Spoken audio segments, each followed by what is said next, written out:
Dans l'Amphitryon de Molière, le personnage de Jupiter utilise le langage de la préciosité pour séduire Alcmène.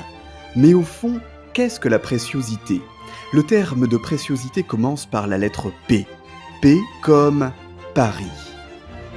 La préciosité n'est ni une école, ni un mouvement littéraire.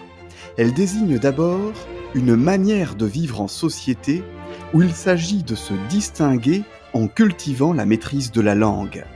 Le précieux recherche une langue épurée, emploie des phrases complexes et utilise de nombreux détours stylistiques.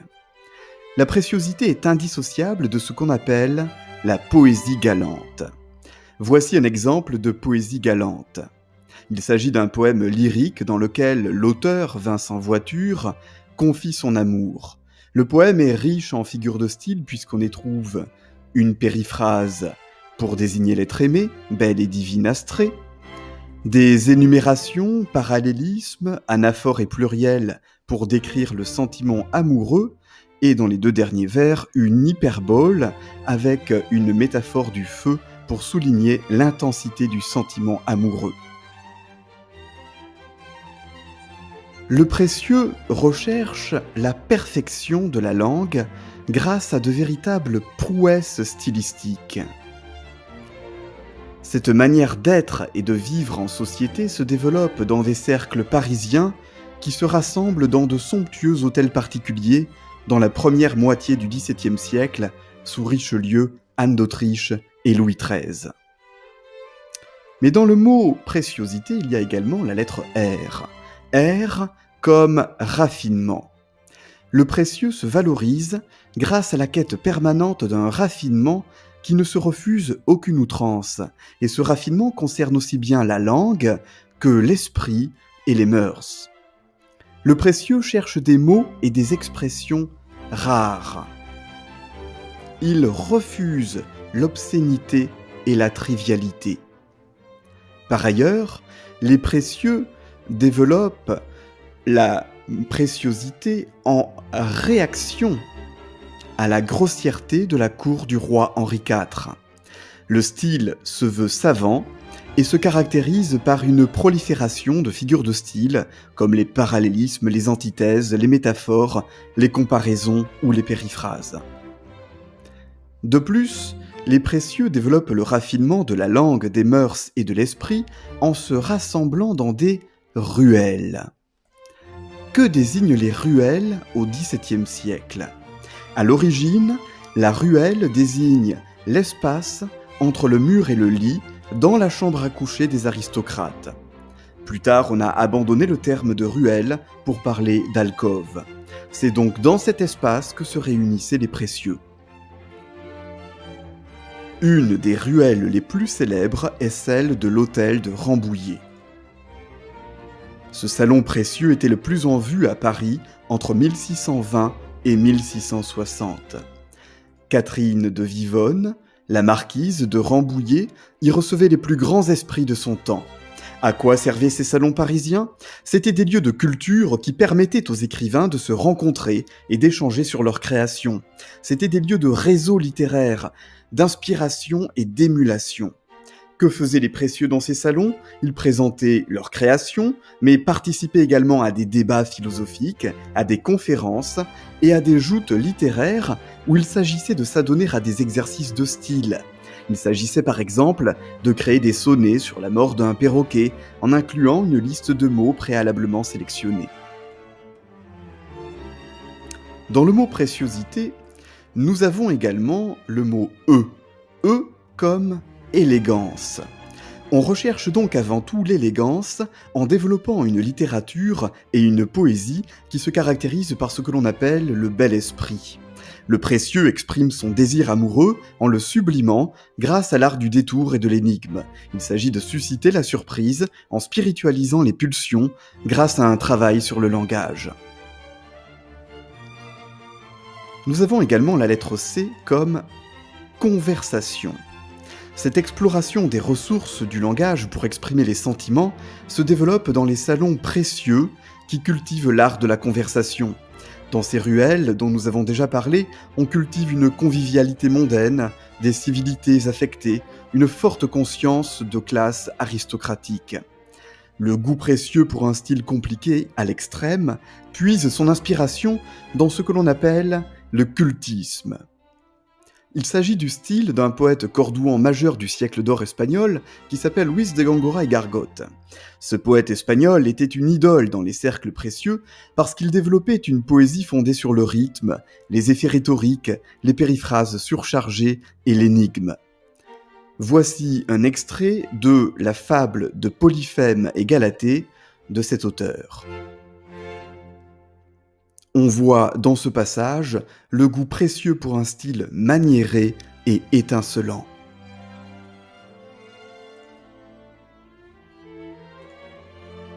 Dans le mot préciosité, nous avons également la lettre I. I comme ingéniosité. L'exploration des ressources de la langue par les précieux aboutit à l'invention de nouveaux mots qui ont permis d'enrichir la langue française. Par exemple, les mots enthousiasmé, félicité, anonyme viennent directement des écrivains précieux. Il s'agit d'utiliser la langue comme un instrument de savoir permettant à l'intelligence de se développer. Après la lettre I, nous avons la lettre O. O comme ostentation. Le travail sur la langue pratiqué dans les salons précieux permet de montrer avec ostentation sa différence. Pour le précieux, la langue ne se réduit pas à un instrument de communication. La langue est un art de vivre qui a l'ambition de dépasser la grossièreté, de refuser l'obscénité en méprisant les mœurs bourgeoises. La langue précieuse est donc aussi un instrument de pouvoir aristocratique. Cet orgueil a été moqué par Molière dans sa pièce intitulée « Les précieuses ridicules », pièce dans laquelle il ridiculise la langue précieuse qu'il réduit à un jargon obscur et absurde, faisant obstacle à la sincérité et à la transparence. Pour Molière, la préciosité est une comédie sociale qui favorise la duplicité et l'hypocrisie. Mais dans le mot préciosité, nous avons également la lettre S. S comme salon. Cet instrument de conquête intellectuelle et de pouvoir aristocratique qu'est la langue précieuse se développe dans les salons. Nous en avons déjà parlé avec la ruelle de l'hôtel de Rambouillet. Nous pouvons évoquer aussi le salon de Madame de Scudery.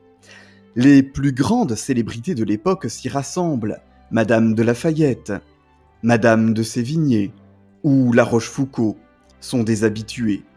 Ils se retrouvent chaque samedi pour tenir des conversations érudites et galantes dans le quartier du Marais à Paris, d'abord rue du Temple puis rue de Bosse. Madeleine de Scudéry se fait d'abord connaître à l'hôtel de Rambouillet où elle prenait le surnom de Sappho, en hommage à la première poétesse de l'Antiquité grecque. Madeleine de Scudéry est surtout connue pour avoir exploré dans ses œuvres de nouveaux sentiments, tels que la mélancolie, l'inquiétude, l'ennui ou la rêverie. Ses romans les plus célèbres sont Clélie, Histoire romaine et Le Grand Cyrus. Nous allons y revenir. Au cœur de la préciosité, il y a un idéal. Au-delà des caricatures de Molière, la préciosité a développé un véritable idéal intellectuel et moral. Il s'agit de raffiner la langue pour raffiner les mœurs et les sentiments.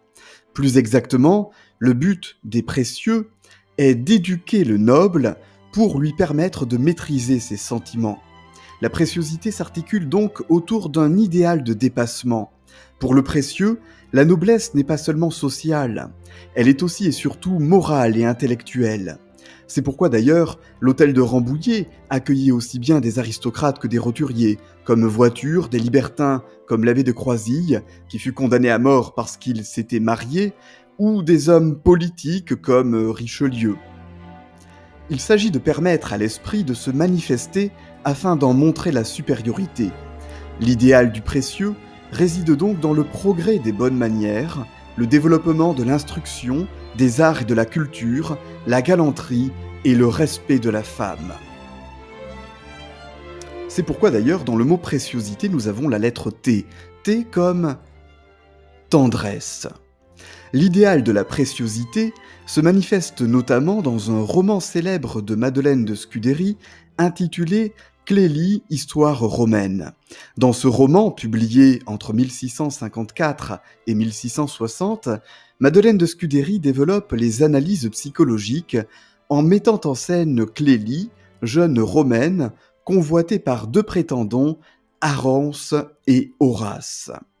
Elle s'appuie sur cette histoire d'amour pour proposer des distinctions conceptuelles entre l'amitié et l'amour, l'amitié ordinaire et la tendre amitié.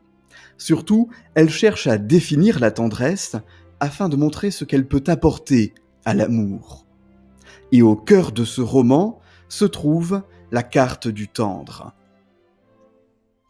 Il s'agit d'une cartographie du sentiment amoureux, d'une allégorie de l'éducation sentimentale sous la forme d'une carte géographique. Les différentes étapes de la vie amoureuse sont symbolisées à l'aide de villages, de chemins, de villes, de lacs, de rivières et de mers. La mer symbolise par exemple la passion dangereuse, tandis que le lac symbolise quant à lui l'ennui et l'indifférence.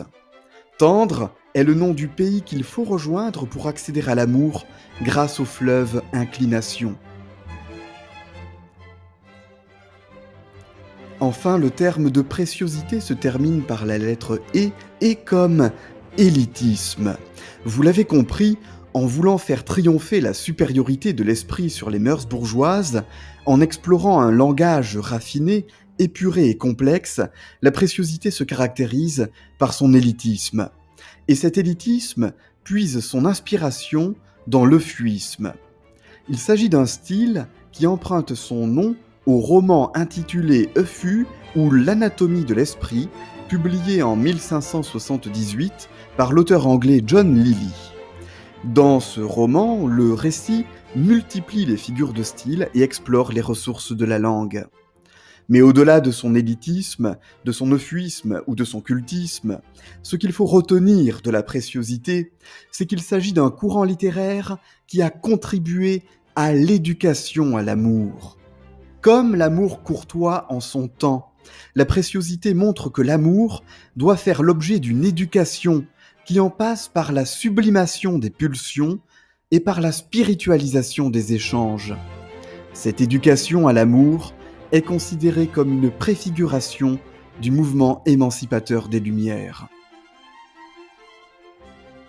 Cette présentation consacrée à la préciosité est à présent terminée. Il ne vous reste plus qu'à faire le quiz pour vérifier votre compréhension et votre mémorisation de cette vidéo. Il vous suffit pour cela d'entrer le code qui s'affiche sur votre écran. Vous avez 20 questions et 2 tentatives. Bonne chance! Quant à moi, je vous dis à bientôt pour de nouvelles vidéos et de nouvelles aventures. Ciao!